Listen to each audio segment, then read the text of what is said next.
Amma had dreamed of her wedding since she was 6. The music, the flowers, the dress, the one she'd saved $400,000 for after years of building her bridal brand from nothing. But just minutes before walking down the aisle, her own mother punched her in the stomach, and her sister. She tore the dress right down the middle, and still, Amma walked out, not in shame, but in something no one saw coming. Amma was just a little girl when she first started dreaming of weddings, not just the flowers or music, but the dresses, beautiful dresses full of lace and magic. But in her house, no one encouraged her dreams.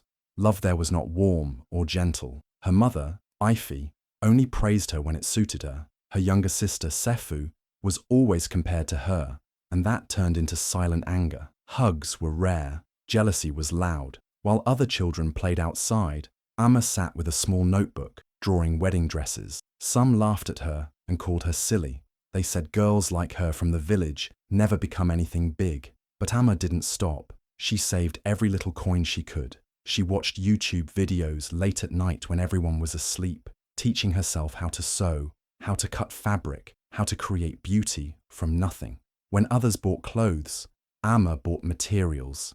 She practiced for years with torn wrappers and borrowed scissors. After many failures and quiet tears, her hard work began to show. Brides from nearby towns started asking her to design for them. Word spread. Her hands worked magic, and slowly, Amma's small dream became a real business. She built her bridal brand from her small room without help from anyone. Her designs were bold, elegant, and different. They told stories, and people noticed. Within a few years, Amma became one of the top bridal designers not just in her village, but in the entire country. She flew to cities she once only saw in magazines. Her dresses were worn by celebrities and rich brides across the continent. But even with all her success, she never forgot those quiet nights alone, with just her dreams and pencil. She remembered how no one believed in her, and she promised herself she'd keep going, no matter who doubted her. But success came with its own pain. Instead of being proud, her family became cold. Her mother acted like Amma owed her something. Her sister Sefu became more distant and bitter. Even when Amma gave them gifts and took care of their bills, it never felt enough. Still, Amma hoped that one day they would see her heart, not just her success. She never imagined that the same people she loved so deeply would try to ruin the biggest day of her life. But Amma, she was stronger than anyone knew. Her journey had only just begun. Amma thought that when she finally became successful, her family would be happy for her. She believed they would clap for her, hug her, tell her how proud they were. But the opposite happened. Her success didn't bring them joy. It brought them jealousy. Instead of smiling with her, they started looking at her like a threat. Her mother, Ify, couldn't stand the fact that Amma was now richer than all of them combined. She felt like Amma had forgotten her roots, like she had left the family behind. Even though Amma paid the house rent, bought groceries, and even gave her mother a monthly allowance, Ify never said thank you. Instead, she would whisper to people, "She thinks she's a queen now." Amma's younger sister Sefu was even worse. She always felt like she was invisible beside Amma. Growing up, people only talked about Amma's designs, Amma's talent, Amma's future. Sefu felt like a shadow, like she didn't matter. And when Amma started gaining fame and attention, Sefu's anger grew quietly inside her. She started talking behind Amma's back, making jokes about how Amma thought she was better than everyone else. But Amma never heard those words, or maybe she did, and chose to ignore them because she loved her family too much. Then came the moment Amma had been waiting for all her life, her wedding announcement. She was finally marrying Malik, the man who supported her dreams, stood by her during her worst days, and loved her with all his heart. He wasn't rich or flashy, but he was kind, humble, and loyal. When Amma told her family the news, she expected tears of joy, hugs, and planning excitement. But instead, her mother frowned and said, "Why him?" Her sister rolled her eyes and muttered, "Of course, you'll make the wedding all about you." There were no smiles, no dancing, no happy screams, just silence and planning. Not for the wedding, but for how they could use it for their own gain. Ify started calculating how much money she could get out of it. Sefu began posting hints online like she was the one getting married. They asked Amma for expensive outfits, demanded luxury hotel rooms, and complained about every little thing she suggested. Amma noticed it, deep down. She saw the fake smiles, the way they rolled their eyes behind her back, the way they acted like guests, not family. But she kept hoping that on the wedding day, their hearts would soften, that they would finally clap for her, not because of her money, but because of her love, her journey, her happiness. She didn't know that they were already planning something that would break her heart in the most painful way. Amma wanted her wedding to be perfect, not just for herself, but for her family too. She spent a lot of money to make sure they felt special. She paid for their flights to the wedding city. She booked beautiful hotel rooms so they could be comfortable. She even made special matching outfits for them, sewing each piece with love, thinking it would make them feel important and proud. In her heart, Amma believed that if she showed them enough kindness, they would finally be happy for her. She thought maybe this time they would see how much she cared and forget all the jealousy and bitterness. The night before the wedding, the hotel was filled with excitement. Guests were arriving, flowers were being set up, and Amma was busy making sure everything was perfect. She wore a big smile on her face, greeting everyone, laughing with her friends, pretending everything was fine. But deep inside, she was nervous. She wanted her family to be happy. She wanted them to stand by her side proudly. Late that night, while checking on the final decorations, Amma walked past her mother's hotel room. The door was slightly open, and she heard voices. She stopped when she heard her mother's voice clearly. Ify was whispering angrily to someone, probably Seifu. Amma froze when she heard her mother say, "She thinks she's better than us. Just because she has money now, she acts like a queen." Amma's heart dropped. For a moment she couldn't breathe. She leaned against the wall, feeling like someone had just punched her chest. All the love, all the effort, all the money she spent, it didn't matter. They still didn't see her love. They still hated her for rising higher. A tear slid down her cheek, but she quickly wiped it away. She stood up straight, fixed her dress, and put a smile back on her face.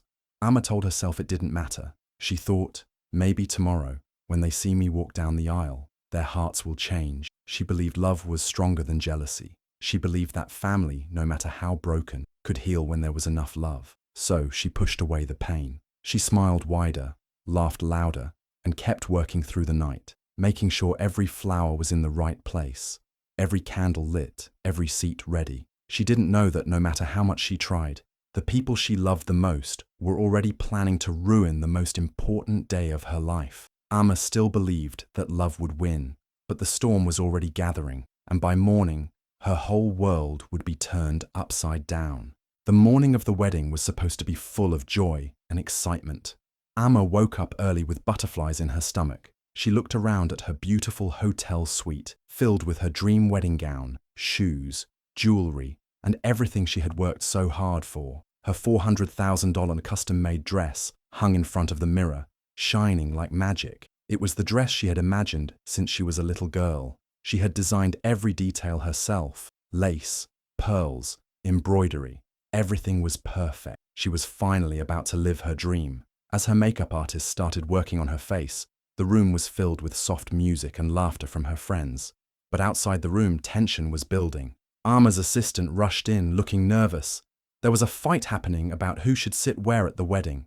Her mother, Ify, didn't like the seating plan. She was angry that her side of the family wasn't placed in the front row. Amma had tried to balance things, but no matter what she did, her mother always found a reason to be upset. Before Amma could even go out to calm things down, her mother barged into the room like a storm. Her face was full of rage. She shouted, "So you now think you're too big to ask me where to seat my guests?" Amma tried to explain gently, but her mother wasn't listening. In her anger, Ify turned to the makeup artist and slapped her hard across the face. Everyone in the room gasped. The music stopped. The air turned cold. Amma stood up in shock, trying to calm her mother. "Please, Mama, not today," she begged, holding her chest, trying to stay calm. But Ify wasn't done. She pointed her finger at Amma and screamed, "You think you're better than us now? Because you wear diamonds and travel the world? Because you made money?" Then suddenly, without warning, she stepped forward and punched Amma in the stomach. Amma bent over in pain, gasping for air. The room froze. No one moved. Some of her bridesmaids screamed. Others rushed to hold Amma, but she gently pushed them away. Tears filled her eyes, not just from the pain, but from the shock, the betrayal. Her own mother, the woman who gave birth to her, had hit her on her wedding day, in front of everyone, in her wedding gown. As Amma struggled to stand upright, her mother shouted one last thing before storming out. "This is for forgetting who raised you!" Amma stood there, hands on her stomach, breathing heavily. Her dream day had just turned into a nightmare, but deep inside her broken heart, something was waking up. Something stronger than pain, something that wouldn't let this be the end. Amma was still trying to catch her breath, still shocked from what her mother had just done. Her hands gently touched her stomach where the punch landed, and the pain was not just physical, it was deep inside her heart. The room was tense and quiet. Her friends and bridesmaids didn't know what to say. They stood still, scared, confused, and heartbroken for Amma. The music was gone, the joy had disappeared, and the once beautiful wedding morning was turning into something dark. Before anyone could even help her properly, the door burst open again. This time, it was Seifu, Amma's younger sister. Her eyes were red, full of anger and jealousy. Her hands were shaking, and her face was twisted with hate. Everyone turned to look at her, but she didn't stop. She marched right up to Amma and screamed at the top of her voice, "You don't deserve this! You don't deserve any of this!" Amma looked at her in confusion, her lips trembling. "Seifu, please, what's wrong? What are you doing?" But Seifu wasn't listening. She was burning with envy that had been growing inside her for years. She always felt like the shadow, like Amma's success made her invisible. And now, with all eyes on Amma, her wedding, her beautiful gown, and her perfect day, Seifu felt like she was going to explode. In one sudden move, she reached out and grabbed the bodice of Amma's $400,000 dress, the one Amma had designed with love and dreams. And with all her strength, she tore it right down the middle. A loud ripping sound filled the room like thunder. Everyone gasped. Amma screamed in shock and pain, her hands trying to cover her torn dress. Tears rolled down her cheeks. The bodice was shredded, the lace ripped, the beauty of the dress ruined in seconds. Amma stood there, frozen. Her dream dress, the one she had imagined as a little girl, the one she had stayed up many nights to design, the one she had worked so hard to bring to life, was destroyed by her own sister. The worst part, it wasn't an accident. It was done with pure spite. Outside the room, guests waiting for the ceremony heard the shouting and chaos. Some rushed inside to see what was going on. The cameras weren't rolling yet. The wedding hadn't started. But Amma's tears were already falling like a storm. This was supposed to be the happiest day of her life, but now everything was falling apart. All because the people she loved the most were the ones hurting her the deepest. Yet even with the torn dress and shattered heart, something in Amma's eyes changed. Behind the tears, there was fire. Something had snapped inside her, not in weakness, but in strength. Maybe this was the moment everything would finally become clear. Everyone in the room was in shock. Some were crying, others just stood frozen, not knowing what to do. Amma's dress, her dream gown, was in pieces, hanging off her like it had been attacked. The beautiful lace and delicate beads were now falling to the floor. It looked like someone had taken her dream and torn it right in front of her eyes. "Amma, please, postpone the wedding," one bridesmaid whispered. Another added, "We can get another dress. Just rest. You need time." Even the makeup artist, who had stayed silent after the chaos earlier, stepped forward with watery eyes and said, "This moment doesn't have to end like this." But Amma didn't say a word. She just stood there, staring at herself in the mirror. Her hands were by her sides. She wasn't crying anymore. Her tears had already fallen like rain. Now she was just quiet. Her torn gown moved gently with the air, like shredded paper on a windy day. Her hair was done. Her face was halfway made up. Everything around her said bride, but inside she was fighting a war. All the voices around her sounded distant, like echoes in a tunnel. People kept telling her to stop, to wait, to breathe, but she wasn't listening. Not because she didn't care, but because her heart had gone to a deeper place. A place where she was remembering everything. The nights she stayed up sketching gowns under candlelight. The times her mother told her she wouldn't amount to anything. The jealousy in Seifu's eyes every time she smiled. The silence her family gave when she won awards. The way they never clapped when she succeeded. And now this, her wedding day, her moment, her joy, attacked by the very people she loved. But Amma didn't break. Slowly, with no words, She turned away from the mirror. Everyone stopped talking. They watched her, confused. She walked toward the back of the room, quietly opening a small door. It was her design room, the same room she had worked in for years. The room where dreams were born. The place where she brought beauty to life, gown after gown. She stepped inside, alone, and closed the door behind her. No one followed. No one spoke. They just waited. Inside that room, surrounded by fabric, thread, scissors, and unfinished ideas, Amma stood still. She looked around at the dresses hanging on the racks. Some were from old collections. Some were just started. But they were all her work, all her magic. Her eyes locked on a certain piece. A gown she never finished because she thought it was too bold, too different, too much. She pulled it off the rack. In that quiet moment, something powerful happened. Amma wasn't a broken bride anymore. She wasn't a victim. She was a creator. And creators don't run from pain. They turn pain into art. Minutes passed like hours. Everyone was quiet, waiting. Some guests were already whispering outside, wondering what was going on. The wedding was supposed to have started. The music had stopped. The energy had changed. People were nervous. Some even thought the bride had run away. Then, the door opened. Amma stepped out slowly, but she was not wearing the usual white dress. No, she was wearing gold, a deep, rich gold that shimmered like sunlight. It was bold, beautiful, and powerful. The gown hugged her perfectly, with delicate patterns that looked like they were stitched by the stars. It was not something borrowed. It was not something expected. It was something unforgettable. Everyone froze. No one breathed. Mouths dropped open. Eyes widened. Cameras clicked. It was as if a goddess had just walked into the room. Her veil was soft and glittering, falling gently around her shoulders. Her eyes, even though they had cried earlier, were now glowing with strength. You could still feel the pain, but you could also see something even stronger: power, peace, and pride. This was not just a bride walking down the aisle. This was a woman who had been broken and chose not to stay down. A woman who had been hurt by her own blood, yet refused to lose herself. A woman who turned pain into beauty and tears into gold. The guests stood up, not because they were told to, but because they couldn't help it. Their bodies moved on their own. They were in awe.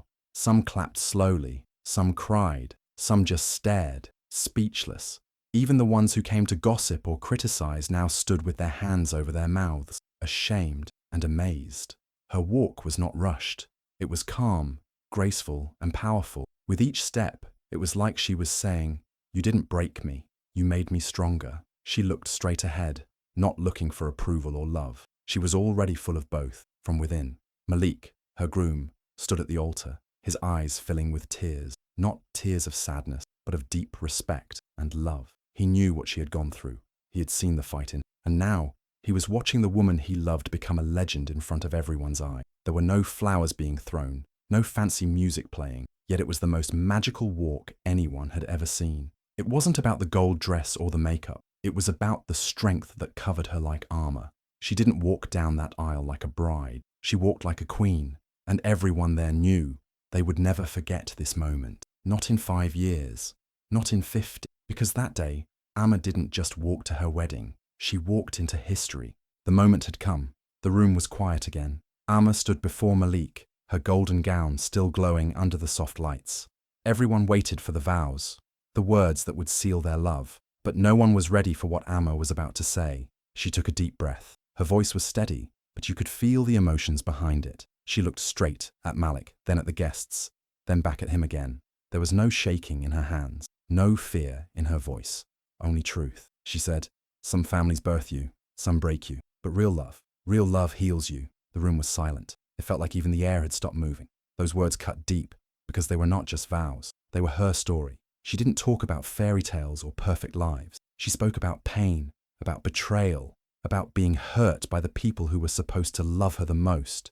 She talked about the night before, the slap, the torn dress, the tears, not to shame anyone, but to show the journey. She said, "They tried to silence me. They tried to make me feel small. But standing here with you, Malik, I feel seen. I feel safe. I feel loved the way I always dreamed of." Her voice cracked a little, but she kept going. She thanked the people who supported her, who believed in her dream when no one else did. She thanked her younger self, the little girl who used to draw wedding dresses on paper scraps in her small village room. She smiled through her tears and said, "This is for her." Malik's eyes were full of tears now. He held her hand tighter, and the guests couldn't hold back anymore. Some cried quietly, some clapped softly, some just held their hearts and whispered, "Wow." The moment was filmed by one of the guests and posted online that same evening, but no one expected what happened next. In just a few hours, the video spread everywhere. TikTok, Instagram, Twitter, Facebook, it was everywhere. People around the world were sharing her words. Celebrities reposted it. Influencers reacted to it. Relationship coaches called it the most powerful wedding vow of the year. But it wasn't just the words. It was her honesty, her courage, her golden gown, her journey from tears to triumph. Thousands of people messaged her. Women said she gave them hope. Men said she taught them what love really means. People who had been hurt by their families said they finally felt seen. Amma had walked down the aisle, but her story had walked into millions of hearts. She didn't plan to go viral. She just planned to tell the truth. And that truth, spoken with love, became the vow that touched the world. After the beautiful wedding, something unexpected happened. While the guests danced and celebrated at the reception, two people were missing, Ifi and Sefu. Amma had made a strong but calm decision. They were not allowed to attend. No arguments, no second chances. Security quietly made sure they left the venue. They were banned from the reception, and the message was clear. This was a new beginning, and there was no space for cruelty anymore. Amma didn't press any charges, even though she had every right to. Her mother had hit her. Her sister had destroyed her wedding dress. But Amma didn't want revenge. She didn't want to waste her new joy chasing punishment. She chose peace over payback. Some people didn't understand. They said, "Why not take them to court?" But Amma simply smiled and said, "I don't need to fight to win. I already won, with love." That night, reporters tried to speak with her, hoping for some drama. But Amma stayed graceful. She looked into the cameras and said something that made everyone pause. "Not all blood is family," she said softly. "Some pain births freedom." Those words hit deep. People shared that quote all over the internet. They turned it into captions, quotes, posters, and even t-shirts. Her message was powerful. Sometimes, the people who hurt you the most are the ones closest to you. And sometimes, walking away is the most loving thing you can do for yourself. At the reception, guests laughed, danced, and took pictures with the beautiful bride and her kind groom, Malik. The air was full of joy. There were no fights, no tension, no fake smiles. Just real love, real support. And for the first time in a long time, Amma felt completely free. She didn't cry about her mother or sister that night. She didn't sit in a corner, wondering what went wrong. She danced like someone who had just escaped a heavy cage. She laughed like a woman who had finally found her voice. And when she looked around at the people who truly loved her, friends, mentors, her new family-in-law, she knew she made the right choice. Weeks passed, and Ifi and Sefu tried to reach out. They sent messages through people. They wrote online posts, pretending to miss her, but Amma didn't reply. Not out of pride, but out of peace. She had given them too many chances in the past. This time, she chose herself. She moved forward. Her business grew even more. Brides from all over the world wanted her designs. She became a voice for women who had been hurt by their families. She inspired others to choose healing over hate. And as for Ifi and Seifu, they faded into silence, not because Amma silenced them, but because they were never the reason she shined. They were only the shadow that made her light brighter. Amma had finally learned, not everyone who shares your name deserves your love. Months after the wedding, when the world had calmed down, but her story still lived in people's hearts, Amma did something powerful. She launched her own documentary series, a space where women from all walks of life could share their stories of pain, betrayal, and strength. It was called Rising from Within, not stories of being hurt by strangers, but by those closest to them, mothers, sisters, friends, the kind of betrayal that cuts the deepest. Amma wanted these voices to be heard, just like hers had been. She wanted women to know they weren't alone. The series became a safe place for women who had suffered in silence for years. Some cried on camera, some smiled through their pain, but all of them stood strong. Each story was different, but the theme was the same. Betrayal tried to break them, but they rose anyway. Amma didn't just sit behind the scenes. She sat with them, listened, hugged them, and cried with them too.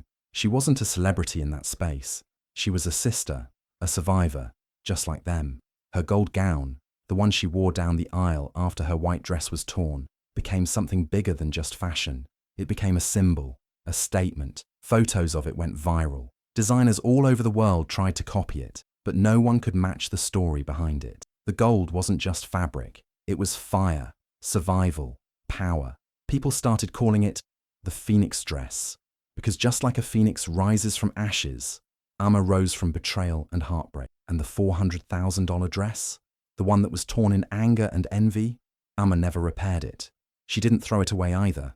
Instead, she framed it exactly how it was, with the rips still there, the makeup stains, and the torn lace. She placed it in a glass case in her studio.